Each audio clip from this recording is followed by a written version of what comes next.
I am so ready. Been waiting for this for 18 months. I ordered a Porsche 992 GT3 RS for the challenge of a lifetime to embark on the long journey of becoming a Nürburgring local by sharing what it takes to set a sub 7-minute full lap time at the infamous circuit. Today, the car finally arrives, and the first stop was AR exclusive for some much needed protection. So I'm not sure if you know, but this was like delayed. Probably been waiting 18 months, I would say.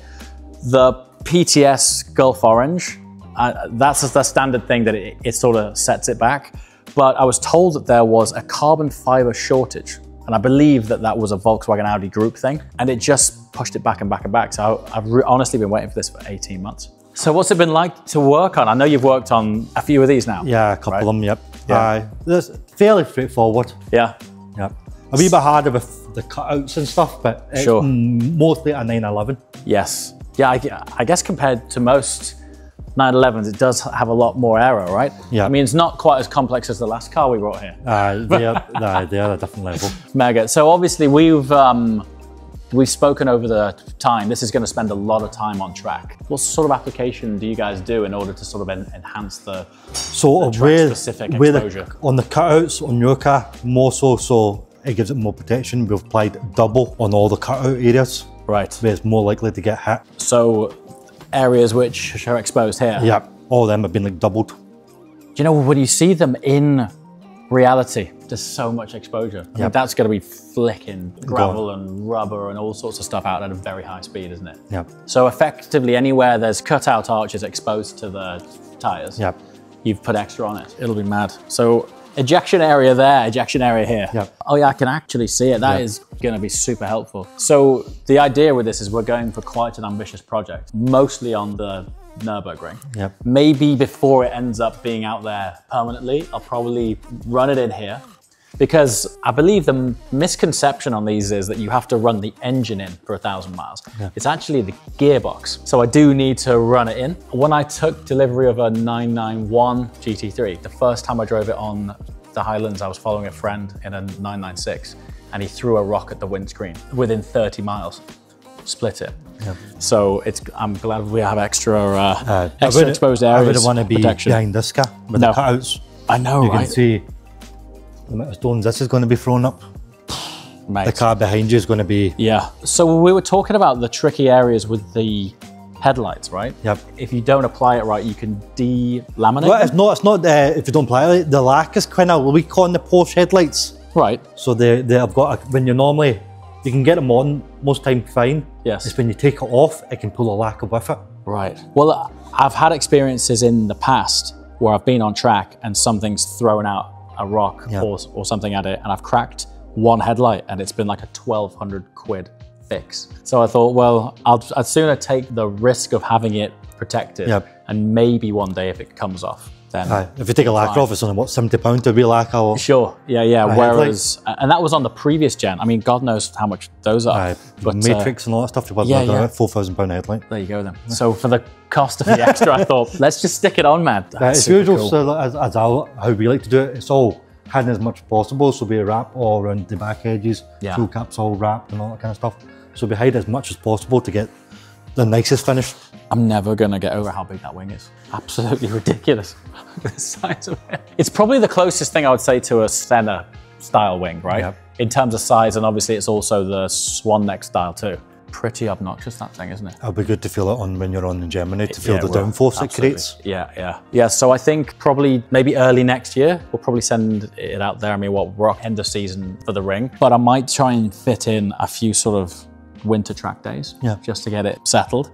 And then we'll send it out there, and then it's going to be quite a big project with this out there, trying to achieve something a bit nuts. So I don't know if it will actually do many road miles outside of the first run-in period. The 992 GT3, that lived at the ring for 12 months. And I think this, but especially now that they're even sort of less compromised in its purpose by removing the frunk. I mean, it's just not a road trip car anymore. Yeah, but that's what it's designed for, this car.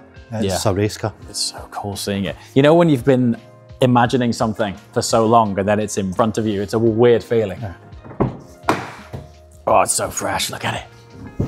Wow, that's so cool. That carbon cage is the coolest thing. Not that this is designed to be a practical car at all, but it's made it even less practical because you can't fit anything through that cage. It's so tight, man. Ironically, the coolest thing about this job is I can't tell it's been done. No. that's the sign of a good job. It's, I mean, it is actually seamless, dude. The hardest thing about a light colored car like this is fibers, fluff. Is it? It's lint. It's the hardest thing on this kind of thing. The dirt and stuff you can see, and you can lift it back up and you can pull it out. Right. The wee fibers that stick to the glue, you don't want to get any of that, and you get quite a lot attracting to a bright colour like this.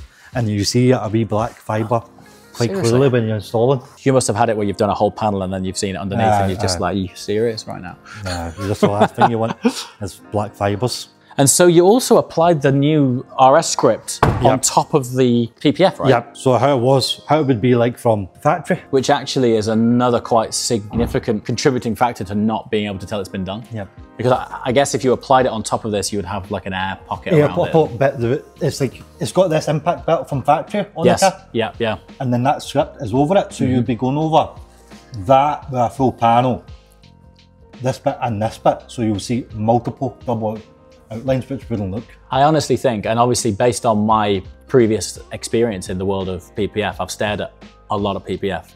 I'm not just blowing smoke here, it's one of the best I think I've ever seen. It's like invisible.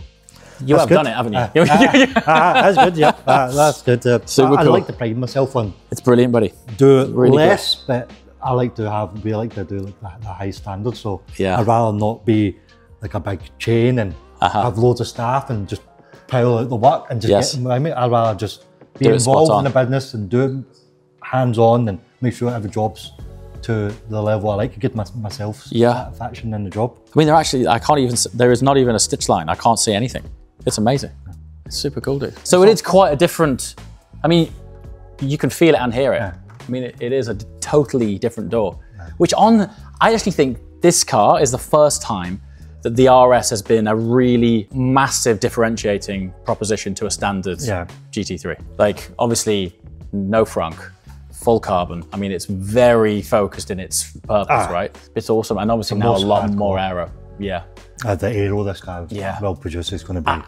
I'd almost go as far to say as, unless you're driving to the track on the road in this thing, why are you out in it?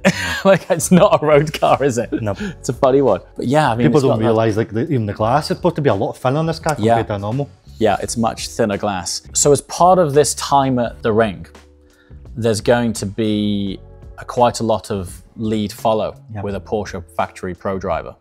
And if I'm following him at hyperspeed and he throws a rock out, I mean, it's coming through that glass. So we'll one, XPEL have got their new one coming out, so I'll keep chasing that up. So that'll be brilliant. If the car's not going over soon, we'll get it back in. We'll do the windscreen and the XPEL stuff. Yeah. It's unlikely to be over there until like sort of early next year. Even if we can get like a pre-production bit off them or something like that. So yeah, that'd be amazing. We'd rather use that than use bit. Worst case, we'll get something on it, but I'd rather put XPEL on it. Yeah. And we can keep it brilliant on brand. I've got to pull off that steering wheel cover, bro. This is like almost making it official.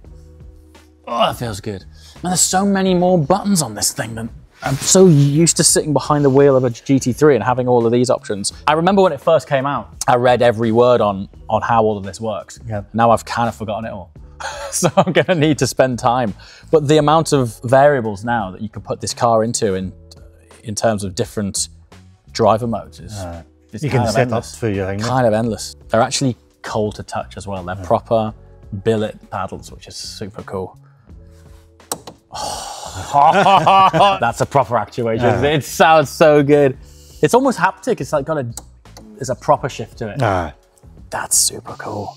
23.6 miles on this. This is box fresh, isn't it? So at some point, we're gonna do a bit of an in-depth dive into what actually makes a Weissach pack a Weissach car. And on this generation, the Weissach offering has evolved quite a lot. So historically, it was a little bit more external aesthetic, a bit more aero improvement, slightly less weight. There's actual structural components on the suspension, which has changed this car, as well as the carbon cage, which I would like one of those carbon cages just to stick in the corner of my room. It looks so nice. So we are going to do, as part of this series, we're going to do a deep dive into what really makes this car special, because I think the irony of it is it's arguably everything you don't see. I think I've read, like, even like wishbones create downforce. Yes. So reason for them now having no frunk, which we can show you. So in the GT3 RSR and the GT3R, they consolidated the radiator as a central radiator in the very front, like this. One of the reasons for that is rather than having these as air intakes for cooling, they use it to channel air. And in this particular instance, the wishbones are actually designed as aero components. So it's a part of the suspension, but they are aero sculpted, and the wishbones themselves provide downforce. So the front end grip and turning on this, obviously it's a wider track. Now it's the first generation with double wishbone front end, but also the aero is applied to the components of the double wishbone as well. And in order to make that work, they had to consolidate the radiators from left and right into central. So that's why it's got no frunk. It's pretty purposeful, man. I mean, there would be an argument for saying, well, it's so close to a cup car, why don't you get a cup car? I want this to be very Nürburgring heavy. And as soon as you put a set of slicks on a car at the ring, you can't drive to the petrol station to fill it up because there's no petrol station at the actual ring, right? And so unless you're there on a sort of team supported track event, a cup car is a tricky thing to run at the ring, which is why they actually develop cars like this. So plus it's cooler to making a road car. It is cooler, yeah, absolutely. Plus I like listening to Metallica while I'm going around. So. I mean, look at all this stuff. I mean, they've really evolved the aero on it big time, haven't they? It's nice. It's actually like cut out. It is, isn't it? Yeah, I mean, it's really shut It's not even like a vent. It's so light. It's just a hole. Yeah. What a thing, man. Thank you very much. You nailed it. Well done, buddy. Thank you.